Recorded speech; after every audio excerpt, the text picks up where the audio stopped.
Hello mga ka-Diyosa! Excited ako! Dumating na yung aking order galing Walmart. Pero galing to ng China. Mura lang siya, $15.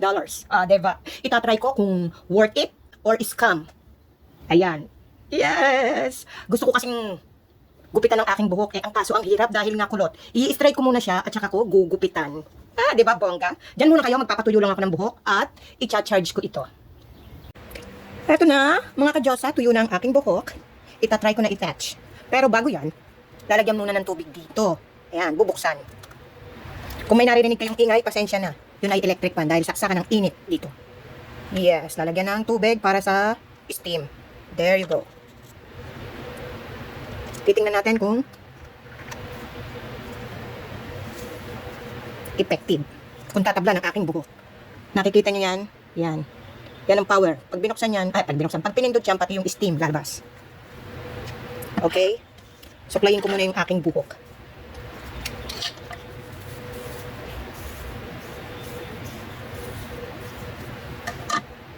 Go! Ayan o. Umi-steam.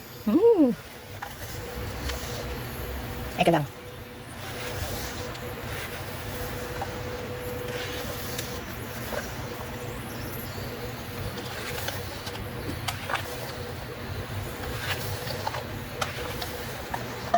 Hindi totoo. Ayan. Hindi po nauunat ang aking buhok. Pero sa commercial, magandang tingnan. Ayan na nangyari. Hindi siya effective. AI lang. Ay, nako. Pero hindi ko siya isasuli dahil gusto ko yung suklay. Hindi effective. Kulot pa rin. So, bahala na kayo. And then, pag lilinisin nyo, pipindutin nyo itong gitna. Aangat. Ayan. Tapos yung mga buhok, ayan, makukuha na. Pag may buhok na nabunot, wala naman. Hindi siya totoo. Sayang, ang aking $15.